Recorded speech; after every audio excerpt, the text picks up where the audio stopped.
budaya positif. Mudah-mudahan insya Allah ini isinya bermanfaat ya Bapak dan Ibu.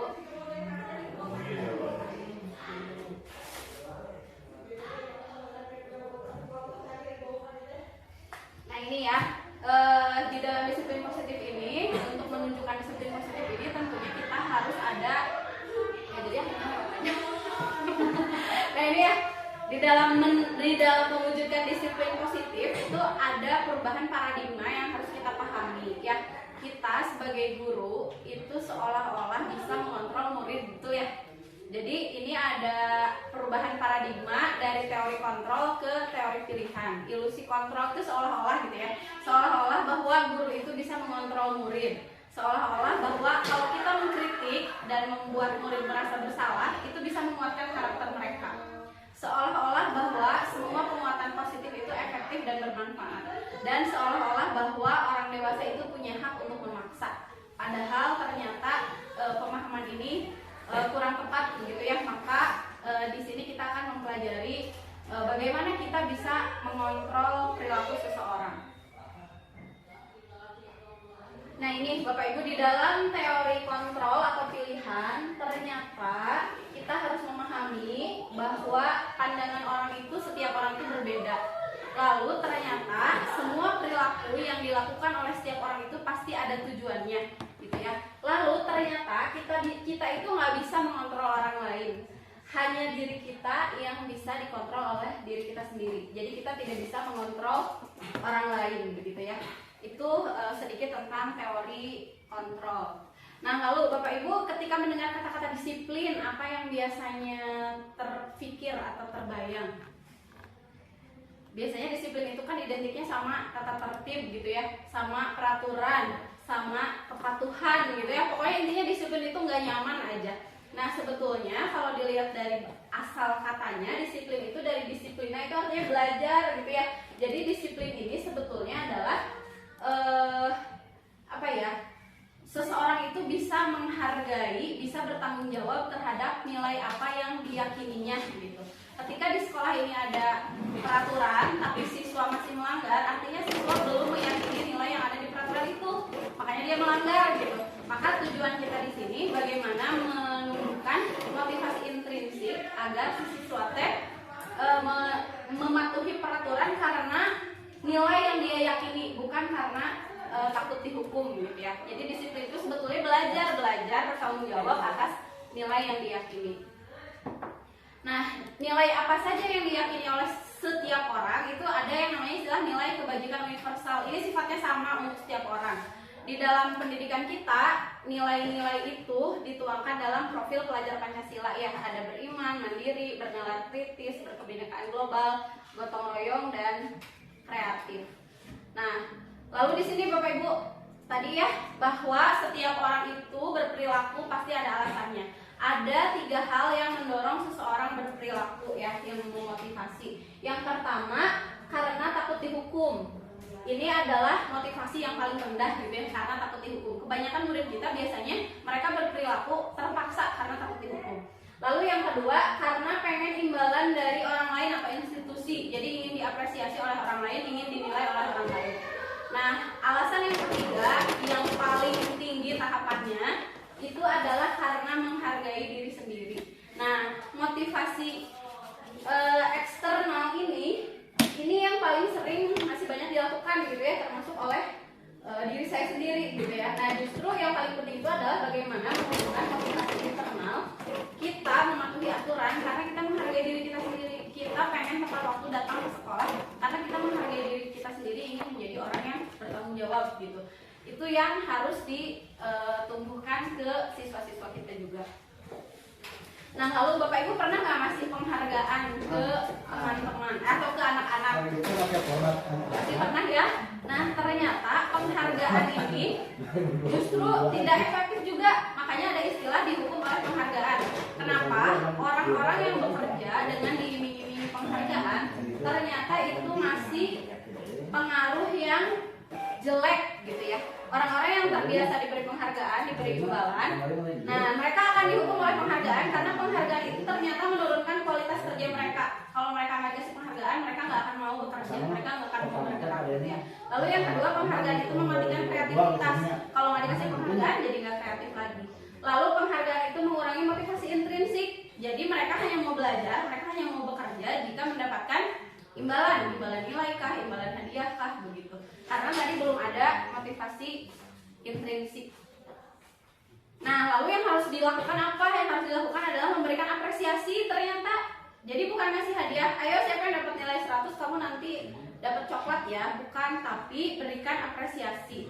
Apresiasi itu apa? Pengakuan. Pengakuan itu sifatnya khusus, pribadi, diberikan ke semua murid dan fokus pada proses. Misalkan Bu Sela ya, Bu Sela mendampingi anaknya juara sepak takraw gitu ya. Nanti penghargaan itu pasti akan diberikan ya berupa piala. Tapi Bu Sela akan melakukan apresiasi dengan cara selamat ya, kamu mendapatkan juara ini berkat proses panjang kerja keras yang kamu lalui gitu. Jadi kita fokus ke prosesnya, bukan ke hasilnya begitu. Jadi kalau apresiasi itu akan menumbuhkan motivasi dari dalam diri muridnya. Nah, seperti ini Bapak Ibu, misalkan kita melihat ada murid baru, ada orang yang menolong murid baru di kelas. Nah, nanti kita apresiasinya, kemarin saya perhatikan rasa empatimu besar sekali gitu ya. Saya menghargai kepedulianmu. Jadi fokusnya itu ke nilai kebajikan, bukan wih kamu hebat, udah nolong teman kamu, enggak, tapi ke nilai kebajikan, empati, peduli, rasa tanggung jawab gitu. Jadi si anak menganggap oh iya nilai kebajikan itu harus selalu dilakukan gitu ya.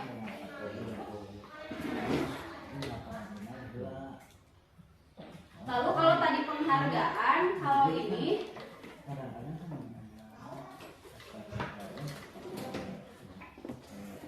hukuman. Bapak Ibu suka ngasih hukuman nggak? Suka ya. Oh ini perbedaannya enggak.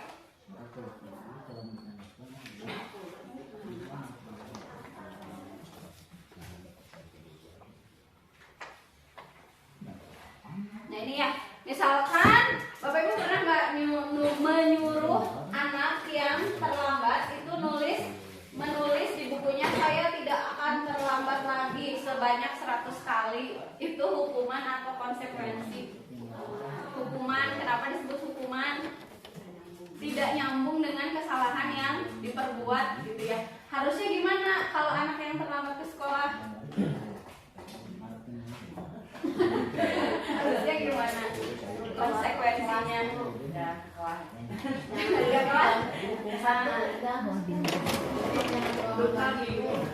Ya besok jangan diulangi lagi. Betul. Atau ini nih, kalau murid diminta push up 15 kali karena tidak pakai masker ke sekolah, hukuman atau konsekuensi? Hukuman juga ya, nggak nyambung ya. Kesalahannya adalah nggak pakai masker, tapi dia harus push up, nggak nyambung. Harusnya gimana konsekuensinya kalau nggak pakai masker? Ya beli masker, pakai masker gitu ya. Nah kalau ini membersihkan tumpahan air di meja tulis karena tersenggol saat belajar. Konsekuensi kesalahannya jelas, menumpahkan air, maka nggak usah kita suruh lari, cukup suruh bersihkan tumpahan air gitu ya. Jadi betapa sering kita di kelas masih melakukan hukuman gitu, padahal itu teh ya tidak mencerminkan budaya positif gitu ya. Murid disuruh untuk menggunakan sepatu seharian di sekolah karena tidak menggunakan sepatu hitam. Murid disuruh mengenakan sepatu seharian di sekolah karena tidak mengenakan sepatu hitam.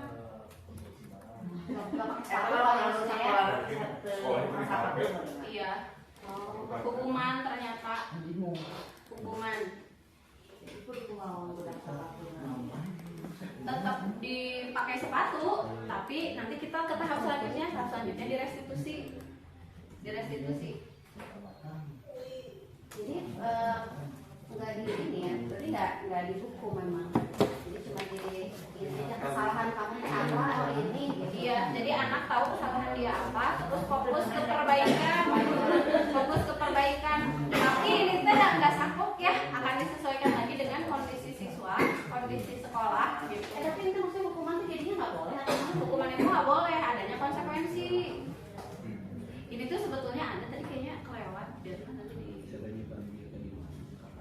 kalau misalnya telat masuk kelas kita nih ya, kamu tuh telat masuk kelas kita, jadi udah berdiri di luar kelas aja dulu, misalnya 1 jam pelajaran. Tapi kan itu kan bisa konsekuensi juga karena dia terlambat misalnya, jadi konsekuensi terlambat ya kamu berarti nggak dapat materi saya misalnya. Nyambung apa sih? Nyambung dengan itu masih ini ya, masih rancu ya, masih rancu. Jadi kalau konsekuensi, nah ini konsekuensi mah dia bisa aja kayak gitu dulu, tapi tetap ada perbaikan selanjutnya. Tetap harus dikasih tahu kesalahannya apa, fokus perbaikannya apa gitu. Jadi kalau mau ngasih tindakan seperti itu bisa aja, tapi nggak disuruh lari gitu, atau nggak disuruh, ya harus nyambung dengan kesalahan intinya. Ini kalau yang membuat anak merasa tidak nyaman dalam jangka waktu yang pendek gitu. Iya. Nah ini hukuman dan konsekuensi, perbedaan hukuman dan konsekuensi. Hukuman itu biasanya menyakitkan gitu kan, menyakitkan, terus dia anaknya trauma gitu ya, tidak nyaman dalam jangka waktu lama. Tapi kalau konsekuensi dia tidak nyamannya dalam jangka waktu sebentar aja, setelah dia mengganti kesalahannya itu, ya udah gitu ya. Nah jadi dengan konsekuensi nanti dia stimulus tanggapan sifatnya, dia melakukan kesalahan apa, maka harus berbuat apa gitu. Kalau hukuman kan dipaksa, kamu telat, kamu lari ya, dipaksa gitu kan. Nah terus konsekuensi itu anak punya konsep diri yang baik, jadi dia tahu saya salahnya ini, jadi saya perbaikannya harus sesuai dengan kesalahan yang dilakukan. Makanya ada istilah hukuman positif ya, yang kita sering lakukan di sekolah adalah hukuman positif kan. Anak-anak berantem dihukumnya dengan membaca Al-Quran dan seperti itu ya. Sebetulnya menurut kita sekelas baik, tapi ternyata itu tidak nyambung. Karena tidak nyambung maka tidak akan berdampak untuk anaknya gitu. Sebetulnya baik tujuannya, tapi tidak mengubah karakter karena itu tidak sesuai dengan kebutuhan yang mereka perlukan. Kalau anak yang berantem itu kan dia kebutuhannya ingin menunjukkan power, ingin dihargai gitu ya. Sekarang kita suruh ngaji atau sebetulnya baik, tapi tidak memenuhi kebutuhannya dia, maka dia akan tetap berantem karena kebutuhannya belum terpenuhi. Bapak Ibu insya Allah mengerti ya tentang hukuman dan konsekuensi ini. Intinya kalau anak biasanya kan anak nggak ngerjain tugas, pasti kita mah kamu nunggu di luar, kamu lari misalnya, atau kamu push up gitu kan, itu adalah hukuman. Kalau ada anak yang nggak ngerjain tugas, konsekuensinya apa? Ya kerjain tugasnya sekarang.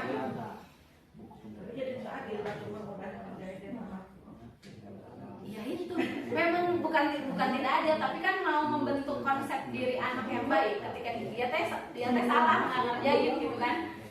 Ya konsekuensinya apa? Ya kamu harus ngerjain, walaupun telat kan nanti bisa nilainya beda misalkan gitu.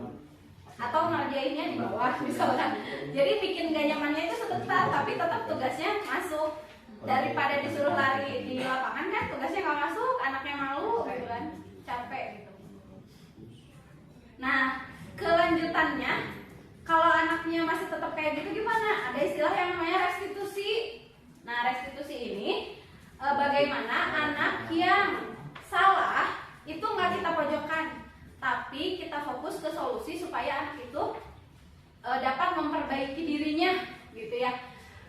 Di sini ada restitusi itu menciptakan kondisi murid memperbaiki kesalahan sehingga mereka bisa kembali dengan karakter yang lebih kuat gitu ya, dan membantu mencari solusi untuk masalah mereka dan membantu murid berpikir mereka itu mau jadi orang yang seperti apa.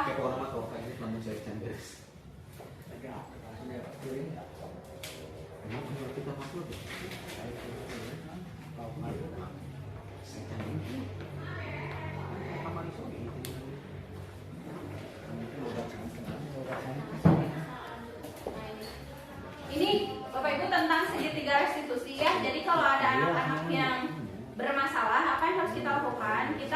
Kita bisa melakukan 3 tahap. Pertama, menstabilkan identitas mereka. Kedua, validasi kebutuhan mereka. Yang ketiga, menanyakan keyakinan. Menstabilkan identitas. Anak yang melakukan kesalahan, dia udah salah, identitasnya udah gagal. Kalau kita pojokkan lagi, maka identitasnya makin gagal gitu ya. Jadi kita geser supaya dia identitasnya apa ya namanya, identitasnya tidak gagal gitu ya. Jadi menstabilkan identitas itu misalkan kemarin yang sudah saya lakukan, ada seorang anak berantem memukul temannya. Dia tuh udah salah, tapi kalau kita pojokan kamu tuh salah bla bla bla bla bla, dia akan semakin terpojok, saya tuh gagal gitu. Jadi kita stabilkan dulu, biasanya menstabilkan identitas itu dengan mengajak ngobrol dia, beritahu bahwa setiap orang itu pasti punya salah.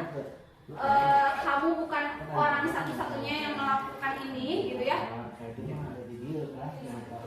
Nah ini supaya membuat anak yang gagal itu menjadi positif terhadap dirinya, walaupun udah salah tapi dia teh memandang positif dulu terhadap dirinya, dan saya tuh nggak salah-salah amat gitu ya. Jadi bagusnya diawali dengan guru berkata, berbuat salah itu manusiawi, nggak ada manusia yang sempurna. Bapak ibu juga suka salah, kita bisa menyelesaikan permasalahan ini. Begitulah, bisa dipahami ya Bapak Ibu ya, inti emosi. Nah, itu tadi syarat melakukan restitusi itu kitanya nggak boleh reaktif, jadi harus benar-benar dalam kondisi kitanya stabil, kitanya lagi damai gitu ya. Kalau misalnya kitanya lagi marah, restitusi nggak bisa dilaksanakan gitu. Dan memang guru ya harus kayak gitu ya, harus tetap stay cool, harus tetap mendengarkan gitu, harus sabar mendengarkan, harus tidak reaktif. Jadi memang restitusi harus dilakukan ketika dua-duanya dalam kondisi yang nyaman gitu. Nanti kalau udah stabil bahwa dia paham bahwa setiap orang itu punya kesalahan, setiap orang itu pasti berbuat salah, baru kita validasi kebutuhannya, membantu murid mengenali kebutuhannya sehingga dia melakukan itu. Karena anak-anak melakukan sesuatu pasti ada alasannya. Seperti kemarin, kenapa kamu memukul teman kamu? Ya saya kesel, saya merasa tidak dihargai. Nah berarti ada kebutuhan ingin dihargai. Nah bisa kita bantu dengan kata-kata, kita teh dukung dulu ya, kamu bisa saja melakukan hal yang lebih baik, tapi kamu tidak melakukannya kan? Kamu pasti punya alasan kenapa melakukan itu. Apa yang penting bagi kamu? Ternyata kemarin dia menjawab, saya ingin dihargai, kan gitu ya. Nah lalu kita arahkan, maukah kamu belajar cara lain untuk mendapat yang kamu butuhkan tanpa harus memukul? Jadi nanti dia kemarin menjawab, saya akan berusaha lebih sabar, saya akan bertanya ke teman saya kenapa melakukan itu. Itu muncul dari jawaban siswa sendiri. Kalau udah tahu kita kebutuhannya, oh iya ternyata anak ini memukul karena ingin dihargai, kebutuhannya itu ingin dihargai. Maka di yang terakhir baru kita menanyakan keyakinan. Sebetulnya kamu ingin jadi anak yang seperti apa? Nilai apa yang kamu yakini? Kemarin si anak yang dipukul itu menjawab, saya ingin jadi teman yang baik, saya ingin jadi teman yang sabar. Apa yang bisa kamu lakukan supaya baik, supaya sabar? Kalau mukul kayak kemarin bisa enggak bu, katanya gitu ya. Jadi kamu apa yang kamu rasakan? Kamu ingin jadi orang seperti apa? Kayak gitu. Jadi ditanyain apa sih sebetulnya keinginan dia gitu ya. Mungkin restitusi ini nggak akan berhasil dalam satu kali gitu ya, dan tidak juga langsung mengubah anak, tapi setidaknya ada upaya yang dilakukan. Jadi kita teh nggak ngejudge anak gitu.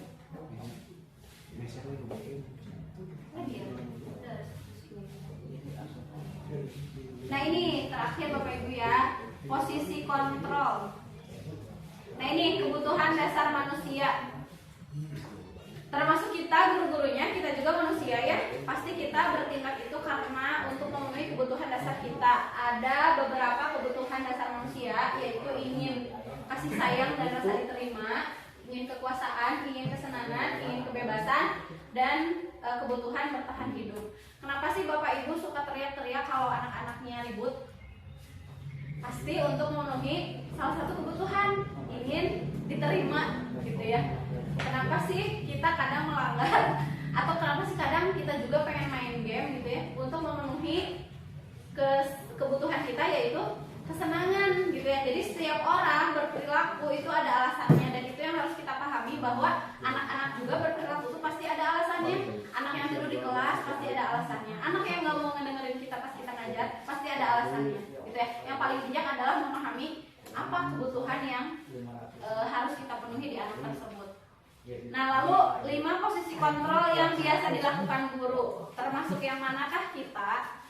Jadi guru itu biasanya melakukan kontrol kepada anak, ada 5 posisi. Ada yang namanya posisi penghukum dan membuat orang merasa bersalah. Kalau kita mengambil posisi itu, artinya kita mengontrol dari luar untuk membuat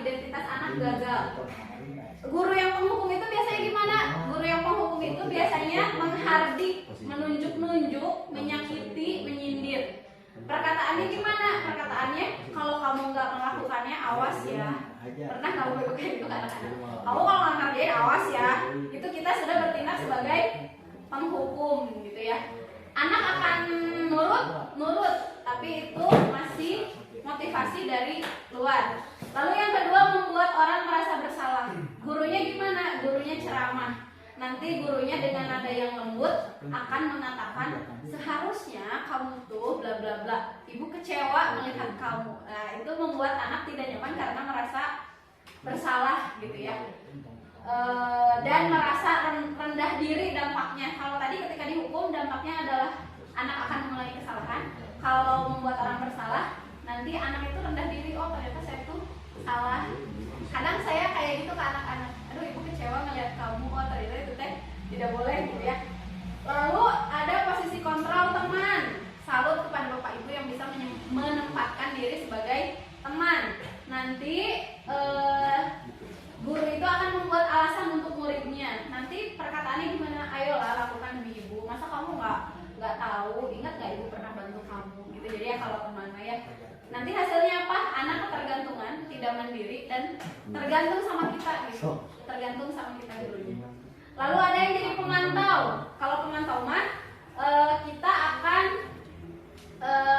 balik lagi ke peraturan. Misalkan ada anak yang terlambat, kamu tahu nggak peraturannya apa? Itu mantau gitu ya. Jadi nanti dampaknya si anak menitik beratkan pada sanksi atau hadiah dirinya.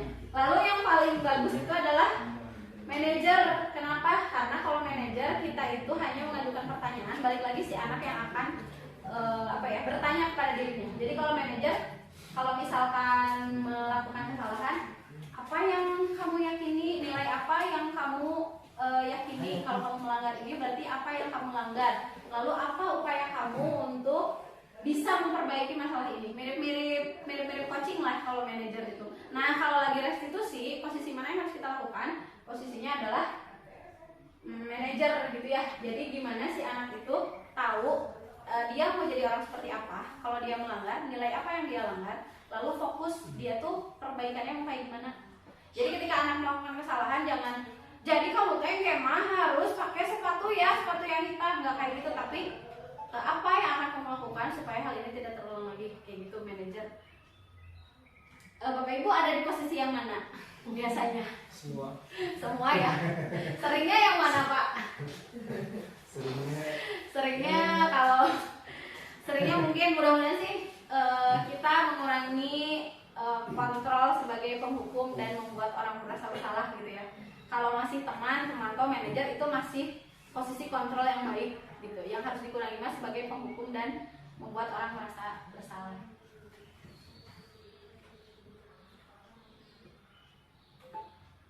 Ini nih Bapak Ibu, kalau misalkan Bapak Ibu ngomong saya kecewa sekali sama kamu, berarti itu gurunya sebagai apa? Saya kecewa. Membuat bersalah ya, membuat bersalah. Kamu nggak pernah bener ya ngelakuinnya. Itu sama ya, membuat merasa bersalah. Kamu nggak pernah bener nih ngelakuinnya. Itu ada pasti. Penghukum ya, penghukum. Ayolah lakukan demi teman ya, betul. Kamu mau nggak dapat stiker bintang hari ini? Samping teman. Memantau ya, memantau betul. Bagaimana kamu bisa menyelesaikan masalah ini? Manajer, ya. Kamu selalu yang paling nah itu masih Uli.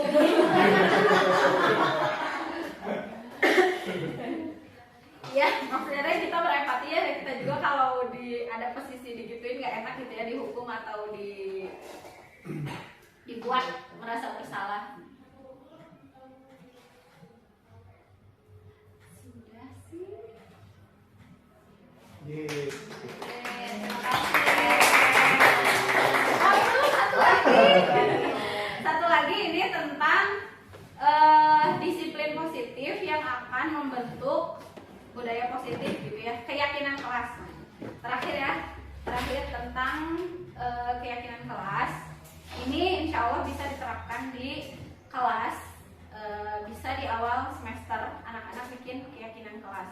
Nah, kenapa nggak peraturan aja? Kenapa harus bikin keyakinan kelas? kelas, padahal sekolah kita punya peraturan gitu ya. Kenapa kita punya peraturan harus pakai helm kalau naik motor? Kenapa kita punya peraturan 3M? Lalu kenapa kita punya peraturan harus datang tepat waktu saat mengikuti pelatihan? Nah, itu peraturan ya. Nah, kadang si peraturan ini dilanggar ya. Dilanggar karena orang tidak meyakini bahwa dengan pakai helm itu dia akan aman gitu. Orang nggak yakin, makanya dilanggar. Terus orang nggak yakin bahwa dengan 3M itu bisa terhindar dari COVID misalnya. Terus orang tuh nggak yakin kalau datang tepat waktu itu akan membuat dia menghargai dirinya sendiri gitu ya. Nah, maka butuh kembali ke nilai-nilai keyakinan-keyakinan yang menggerakkan seseorang gitu dibandingkan peraturan. Jadi peraturan itu karena sifatnya dari luar, dia nggak menggerakkan orang untuk mengikuti. Kadang kita juga kan ada peraturan, kita langgar aja karena itu sifatnya dari luar. Maka harus dimulai dari motivasi intrinsik, yaitu apa? Nilai atau keyakinan yang kita yakini gitu ya. Maka di kelas peraturan kelas ini diganti dengan keyakinan kelas. Keyakinan kelas ini dibuat oleh siswa. Nah, karena siswa yakin akan membentuk lingkungan yang positif, kalau lingkungan positif ini terus-menerus dijalankan akan menjadi budaya positif. Nah, kayak gini keyakinan kelas itu. Mungkin Bapak Ibu pernah ya membuatnya di kelas. Keyakinan kelas, nilai-nilai yang diyakini oleh anak untuk mereka nyaman dan aman belajar itu dituangkan menjadi kesepakatan kelas. Misalkan di sini kami guru dan murid yang saling menyayangi. Kami murid yang semangat belajar. Kami murid yang peduli dengan teman-teman. Jadi kesepakatan kelas ini adalah nilai-nilai yang anak-anak yakini akan membuat mereka nyaman dan menyenangkan di kelas. Jadi ini berasal dari siswa. Lalu kalau bikin kesepakatan kelas itu harus menggunakan kata-kata yang positif. Jadi nggak boleh dilarang menggunakan HP, dilarang membuli teman. Jadi kata-katanya itu harus diubah menjadi kalimat positif gitu ya. Karena tadi kita menyisipkan nilai-nilai kebajikan yang akan disepakati oleh murid. Nah, sekarang misalkan ada peraturan nih, buku itu harus dikembalikan ke tempatnya, itu peraturan. Keyakinannya apa? Nilai kebajikannya apa? Tertib, bisa. Tanggung jawab, bisa ya. Terus dilarang mengganggu orang lain. Biasanya kan kita nggak boleh ganggu orang ya. Itu diubah menjadi keyakinannya apa? Saling menghargai, bisa. Kamu harus hadir 15 menit sebelum pembelajaran dimulai. Disiplin, keyakinan kelasnya. Dilarang melakukan kekerasan. Saling menyayangi. Gitu ya Bapak Ibu. Jadi kita fokus ke nilai kebajikan yang ingin ditumbuhkan gitu. Nah, betul ya, ada tanggung jawab, ada menghormati. Ya, jadi fokus ke kalimat positif, nilai-nilai kebajikan. Ini sudah saya lakukan dari semester kemarin. Dampaknya karena ada keyakinan kelas dan ada konsekuensi. Dampaknya ketika nanti ada anak yang melanggar, kita balikin lagi ke kesepakatan kelas. Nanti kesepakatan kelas yang sudah dibuat itu kan ditempel di kelas ya. Misalkan ada anak yang terlambat, apa kesepakatan yang sudah kita sepakati? Harus datang tepat waktu Bu, apa konsekuensinya? Konsekuensinya saya minta maaf misalkan ke teman-teman, saya kayak gitu. Misalkan ada yang main HP sesuai tidak dengan kesepakatan, enggak, apa konsekuensinya? HP-nya dipegang oleh gurunya hingga batas waktu tertentu gitu. Atau saya menjaga kebersihan kelas, lalu tiba-tiba si anaknya nggak piket atau tidak menjaga kebersihan kelas, apa konsekuensinya? Ya harus dibersihkan kelasnya. Itu kan disepakati di awal gitu, sehingga terbentuk lingkungan yang positif minimal di dalam kelas. Termasuk di sekolah kita kan banyak yang ngebully ya, banyak yang ngebully dengan menyebut nama orang tuanya. Itu juga disepakati dulu di awal, harus saling menghargai, saling menghormati. Gimana kalau ada yang melanggar? Balik lagi ke konsekuensi yang disepakati apa? Harus minta maaf ke temannya. Jadi si anak yang ngebully itu akan minta maaf ke temannya. Begitu Bapak Ibu, mudah-mudahan keyakinan kelas ini nanti bisa dicoba di kelas Bapak dan Ibu untuk membuat lingkungan, minimal lingkungan kelasnya positif. Kalau lingkungan kelasnya sudah positif, nanti sekolahnya lingkungannya juga positif gitu, dan akan membentuk budaya positif di sekolah kita. Terima kasih Bapak Ibu sudah menyimak pemaparan saya. Mudah-mudahan bermanfaat. Mohon maaf bila ada kesalahan kata. Sehat selalu ya Bapak Ibu, selamat beraktivitas. Assalamualaikum warahmatullahi wabarakatuh.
bersedia?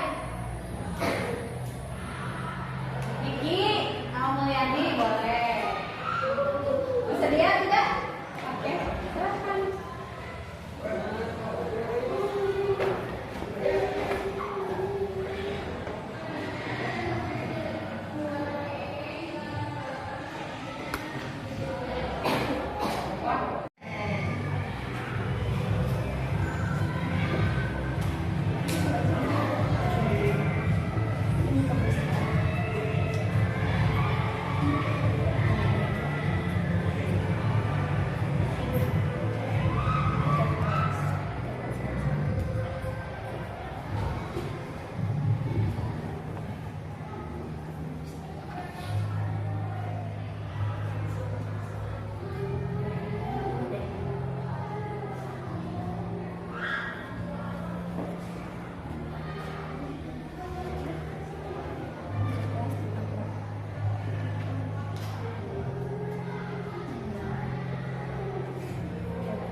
Tadi ibu dapat laporan katanya Rizky memukul temannya, memukul teman, betul itu?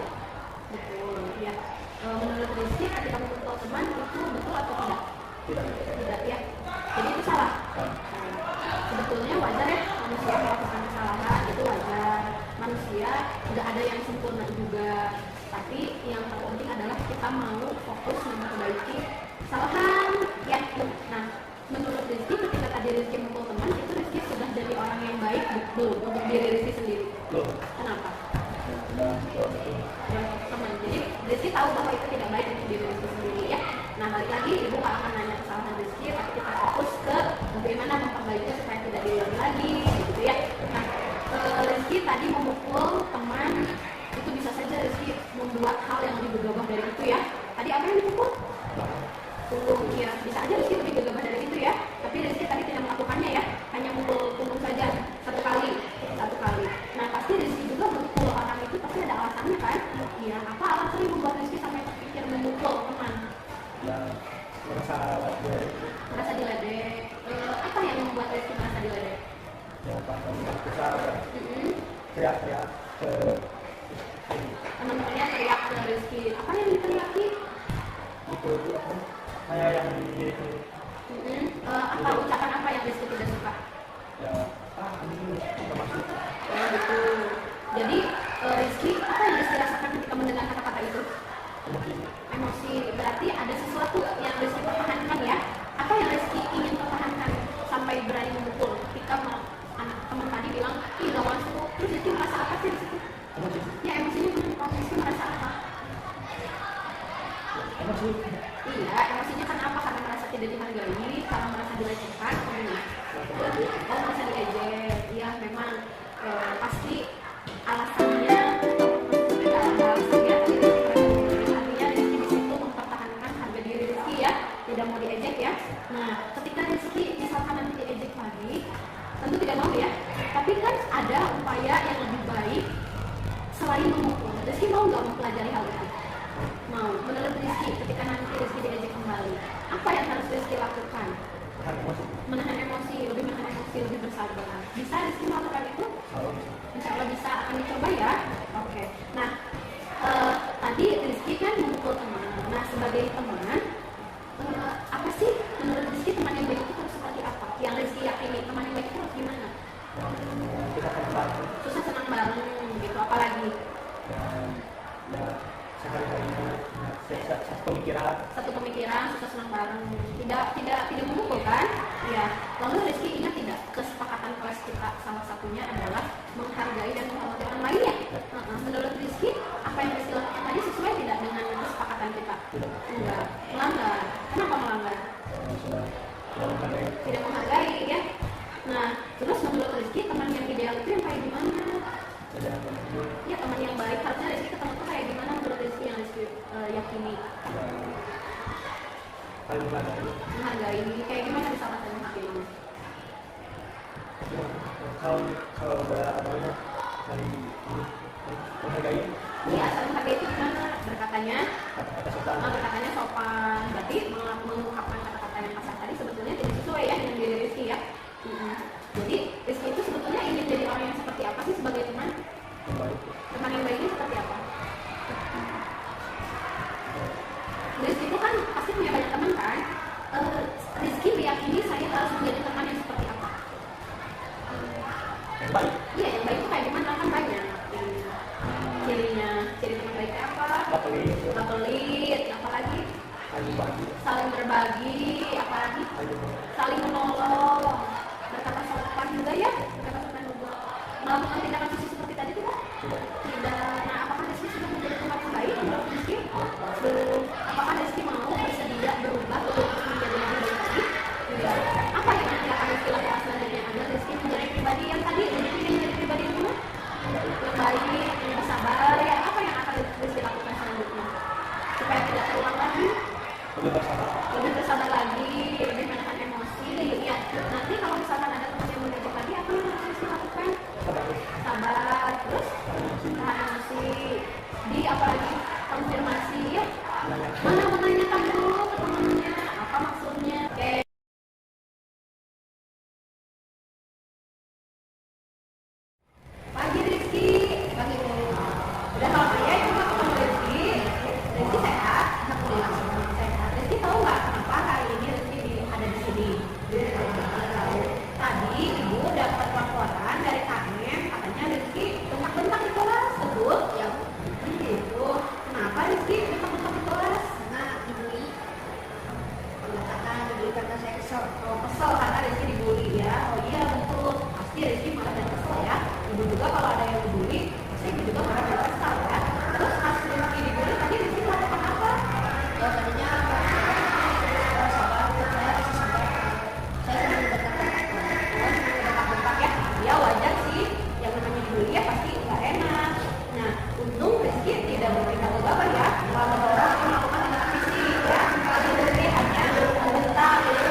juga ya Rizky mau jadi orang sabar, mau lalu di keyakinan kelas kan ada berkata sopan, ya itu kira-kira belum ya, jadi harusnya Rizky gimana tadi menjadi pemaaf? Harus bersabar ya. Nah sebetulnya kamu bersedia tidak memperbaiki apa yang sudah Rizky lakukan tadi? Seperti apa Rizky akan memperbaiki? Kayak berbicara sopan lebih baik, berbicara sopan, apalagi kalau saya nanti akan lebih baik, saya akan bersabar dan bersabar. Ingat, tahu saja teman-teman bahwa Rizky tidak suka. Terima kasih ya Rizky sudah mau memperbaiki apa yang tadi menjadi kesalahan. Semoga Rizky menjadi orang yang sabar dan pemaaf ya seperti yang terima kasih ya.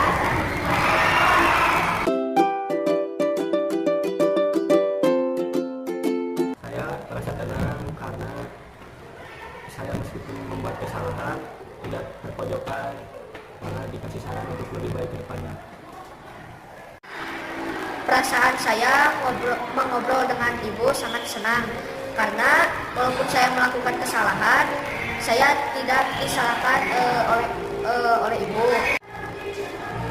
Saya diajak memperbaiki kesalahan saya untuk